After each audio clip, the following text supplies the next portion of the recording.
We live in an age of science, in a world mapped by physics and explained by biology.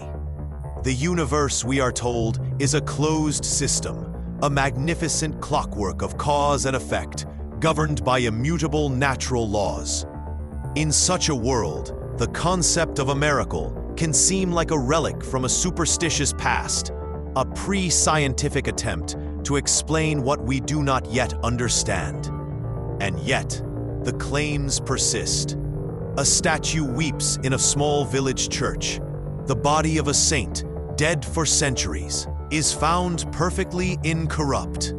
A man, riddled with tumors and declared medically hopeless, is suddenly and completely cured after a visit to a holy shrine. These stories whisper to us from the margins of our secular age, posing a profound and unsettling question.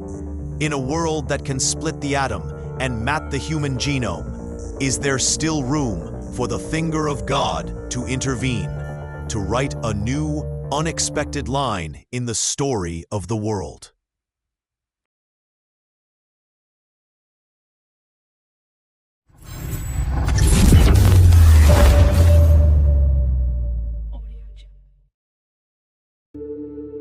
Chapter 1. Defining the Divine Footprint. What is a miracle? Before we can ask if miracles are real, we must first define what a miracle is. The classic skeptical argument from philosophers like David Hume is that a miracle is a violation of natural law, and it's always more likely that a report is mistaken than that the law of nature was broken. But the Catholic theological tradition offers a more precise definition. A miracle is not a violation of nature's laws, but a direct and extraordinary act of God that transcends the normal powers of nature. God, as the author of nature's laws, is not bound by them. Just as a playwright can walk onto the stage and interact with his characters without violating the rules of the play he wrote, God can choose to act directly within his creation in a way that goes beyond the ordinary system he established. The Church makes a crucial distinction between God's providence and a true miracle. Providence is God's ordinary, often hidden guidance of the world through natural causes.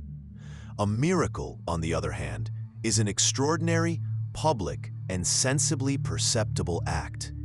Its purpose is not to be a magic trick.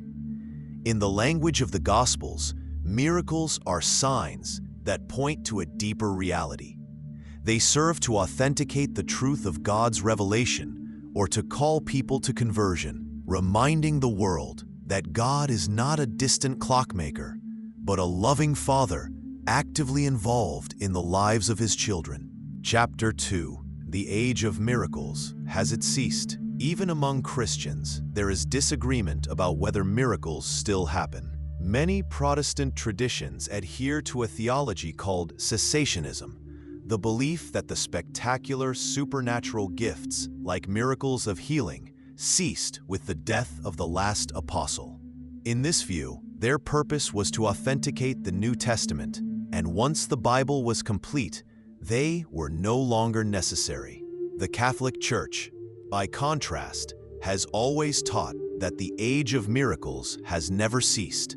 While public revelation closed with the death of the last apostle, God's loving and miraculous intervention in the world has not. This is the consistent testimony of the early church.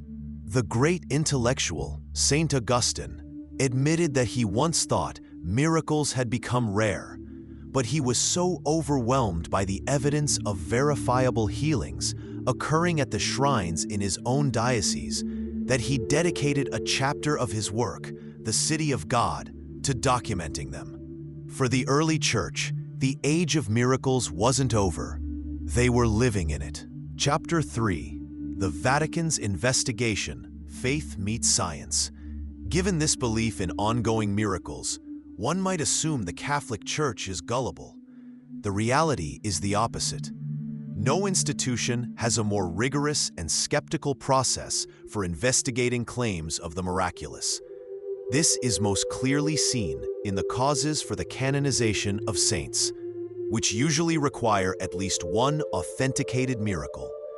When a potential medical cure is reported, the local bishop conducts an initial investigation, gathering all medical records and testimony. If it has merit, the case is sent to the Vatican's Congregation for the Causes of Saints. There, the case is handed to a panel of independent medical experts, many not even Catholic, who are asked a single, purely scientific question. Is there any known medical explanation for this cure? To be considered, the cure must be complete, instantaneous, lasting, and of a nature that medical science cannot explain. The Vatican's board actively seeks any possible natural explanation. Only after this panel of secular experts concludes that the cure is medically and scientifically inexplicable, does the case move on to the theologians for consideration of a divine cause. The end documents will never be spared. The Church does not run from science. It uses science as its first and most skeptical filter. This process, a centuries-old fusion of rigorous faith and uncompromising scientific scrutiny, is one of the most remarkable investigative bodies on Earth.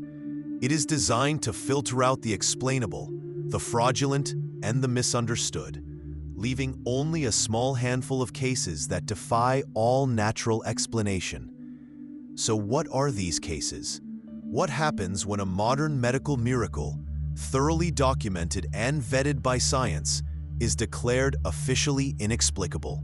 And what are the other types of miracles the Church investigates, from visions and apparitions to the astonishing phenomenon of the incorruptible saints? We will now look at the incredible, documented results of this process, cases that challenge our modern assumptions about the limits of the possible. Chapter 4. Medically Inexplicable Healings. The Vatican's rigorous process of medical and theological scrutiny is not a theoretical exercise. It has produced a steady stream of documented cases that stand as profound challenges to a purely materialistic worldview. Let us consider one modern, well-documented example: the healing of Sister Marie Simon-Pierre. Sister Marie, a French nun, was diagnosed with Parkinson's disease in 2001, the very same illness that afflicted Pope John Paul II. By 2005, her condition had deteriorated severely. Her left side was paralyzed, she lived in constant pain, and she could no longer write or fulfill her duties as a maternity ward supervisor. Her neurologist had declared her case hopeless. After the death of Pope John Paul II in April of that year, her religious community and others began to pray for her healing through his intercession. On the night of June 2nd, 2 months after the Pope's death, a sister urged her to write John Paul II's name. With great difficulty, she did. Hours later, in her room, she felt an inner call to get up and write again. She picked up a pen, and to her astonishment, her handwriting was perfectly fluid and legible. She went to sleep and woke the next morning, feeling completely different.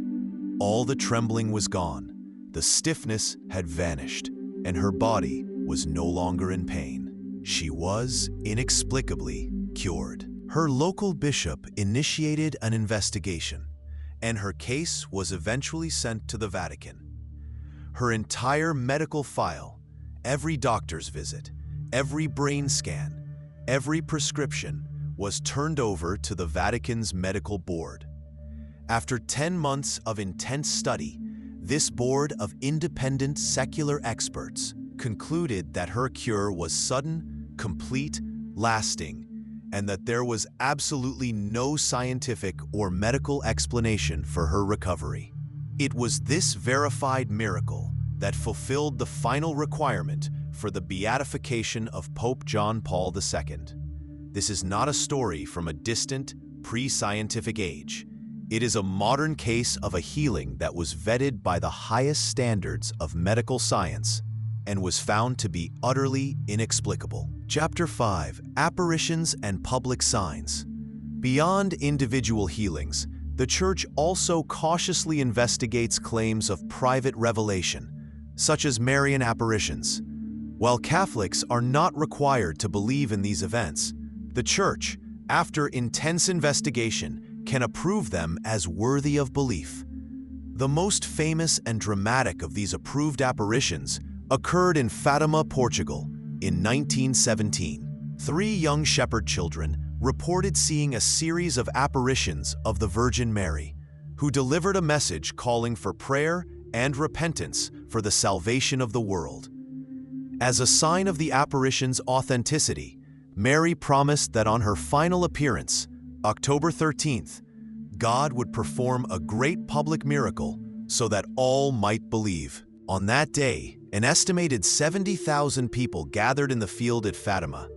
It was a diverse crowd of believers, skeptics, journalists, and scientists, all standing in a cold, torrential downpour. At the appointed time, the children announced the vision had begun. The rain suddenly stopped, and the clouds parted, revealing the sun. But it was not the normal sun. Witnesses described it as a spinning silver disk, which then began to dance in the sky, throwing off brilliant colors of light across the landscape and the crowd. Then, to the horror of the thousands gathered, the sun seemed to detach itself from the heavens and plummet toward the earth in a terrifying zigzag pattern. People fell to their knees in the mud, crying out for mercy, believing the end of the world was upon them. Just as suddenly, the sun returned to its normal place. And then a second, stranger miracle was observed. The thousands of people and the very ground they stood on, which had been soaked by the hours of rain, were found to be completely and inexplicably dry. This was not a private vision. It was a public, cosmological event, witnessed by tens of thousands and documented at the time by secular and even hostile newspapers. Chapter 6: The Phenomenon of Incorruptibility. Perhaps the strangest and quietest of all miraculous signs the Church investigates is the phenomenon of incorruptibility. This is the rare case where the body of a deceased holy person is found to resist the normal, rapid process of decomposition, sometimes for decades or even centuries, without any chemical embalming or preservation. The Church sees this as a mysterious sign from God of the person's special holiness, and a powerful physical reminder of the Christian belief in the future resurrection of the body. One of the most famous incorruptible saints is Saint Bernadette Soubirous, the young visionary to whom the Virgin Mary appeared at Lourdes, France. Bernadette died in 1879. As part of her cause for canonization, her body was exhumed on 3 separate occasions, in 1909, 1919, and finally, in 1925. Each time, Church officials and sworn medical doctors found her body to be remarkably free from decay. Her skin was intact, and her organs were preserved, despite her being buried in a damp tomb. After the final exhumation, her body was placed in a glass reliquary in the chapel of her convent in Nevers, France, where it remains to this day, while a thin wax mask was applied to her face and hands to cover a slight discoloration and to present a more lifelike appearance for pilgrims. The body underneath remains in the astonishing state of preservation in which it was found nearly a century ago, a silent, enduring physical sign that challenges our modern assumptions about the finality of death. A modern healing that defies medical science. A celestial event witnessed by 70,000 people. A human body that resists the laws of decay. For the determined skeptic, there will always be an alternative explanation, a spontaneous remission, a case of mass hysteria, an unknown natural process. Faith cannot be, and is not meant to be, coerced by a miracle. But from the Catholic perspective, That is not their purpose. Miracles are not scientific proofs designed to force intellectual assent. They are what the Church calls motives of credibility. They are signs offered by a loving God that are sufficient to lead a reasonable person to conclude that something extraordinary, something divine, has taken place. They are invitations to faith.